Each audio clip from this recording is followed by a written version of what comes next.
Hi, and welcome to our digital curriculum night. Let me open this up so that you can see the entire presentation.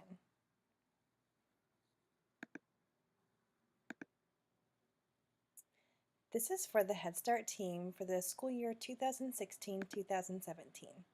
Before we begin, let me introduce our team.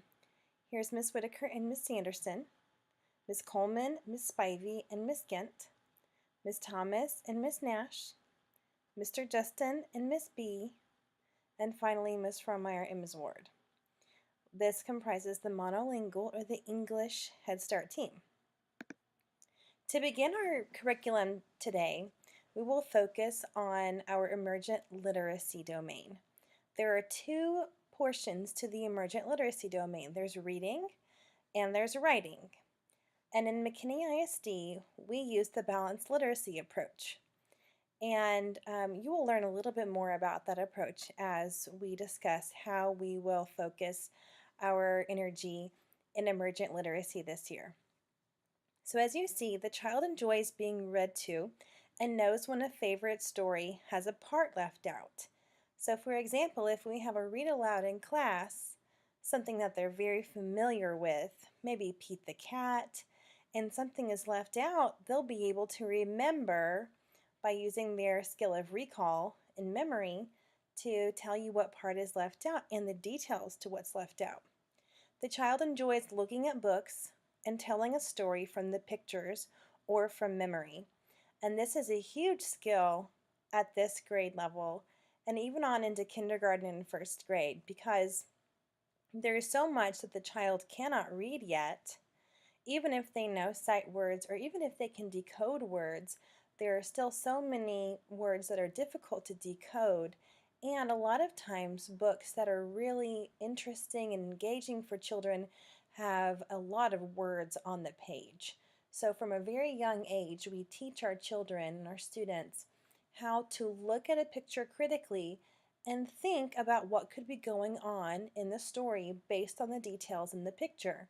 You can do this at home by modeling thinking aloud as we do in the classroom. I might open up a book and say, I'm not sure what it says, but I do know what's happening on this page.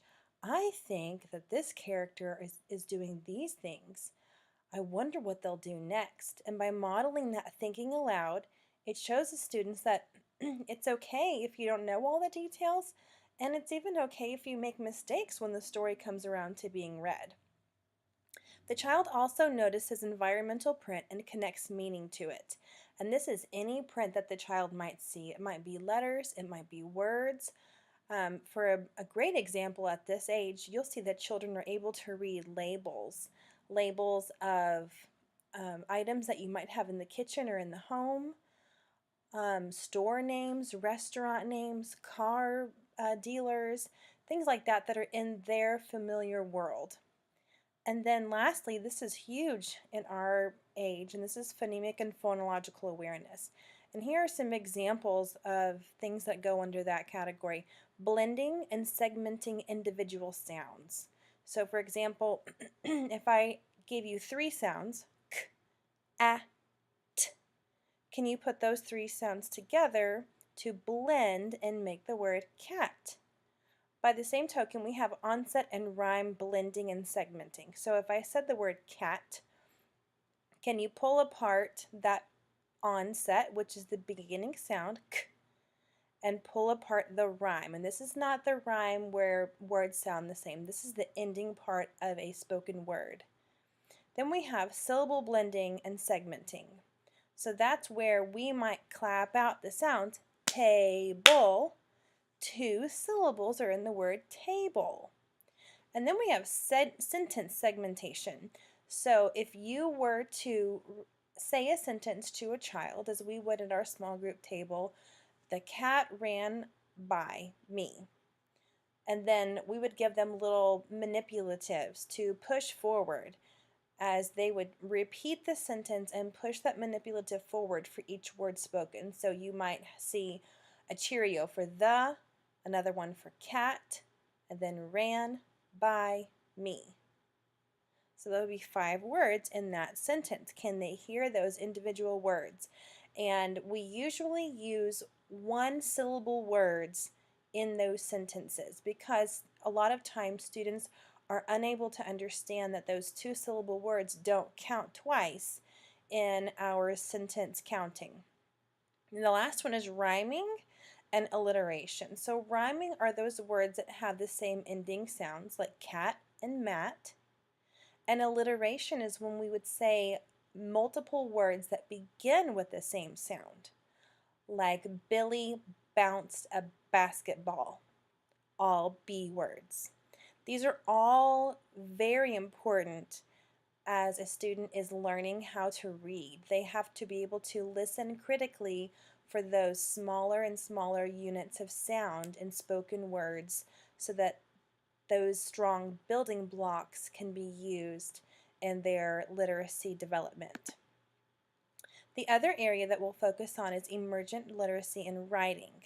So the child engages in free drawing and writing activities. We will have paper and multiple writing utensils all throughout the room where children can engage in pretend writing, maybe in the pretend center. Maybe they're writing down menu items as they're taking an order. Maybe they are copying words throughout the room or letters. Maybe they're writing friends' names from the word wall. These are just open writing activities. The child spontaneously writes in various ways, and at this age, any type of marks that a child would put on a paper, even if it doesn't look like anything to us at this stage, is considered a form of writing. So we really encourage our students to draw pictures, and when they're able to put labels to those pictures as well as write their name to finish out that drawing, we all have daily journal time when our students are engaged in writing, labeling, drawing, and either attempting to write their entire name or at least their first special letter. The child writes his or her name with correct letter sequence. This would obviously be a skill that would hopefully be mastered by the end of the school year, especially for students who will be entering kindergarten next year. That is a pre-K guideline that they can write their name in the correct sequence now. Our guidelines did recently change, and this was one of the updates. The child writes, draws, writes letters, or writes their name upon request. And as the school year continues, we will challenge students to write letters to help connect those sounds in their journals and see how many letters they can write on request. The child notices print and realizes that print carries meaning. This will be taught in the classroom in a variety of ways. We will model writing. We will model thinking before writing. We will work on editing our writing together, our class writing on chart paper. And then we will also engage in shared reading activities and read alouds to show the child that whenever I see print, there is meaning that is corresponding to that. And then on the bottom, you see we will be working on connecting letters to sounds, and we will begin to encourage students to use invented spelling. And this is really important, parents and guardians. In pre-K as well as in kindergarten, invented spelling simply means listening for the sounds that are easily detected in words. So it is completely appropriate for students our age to only write the letter B for ball. That's the beginning sound, and that's what we're really trying to focus in on.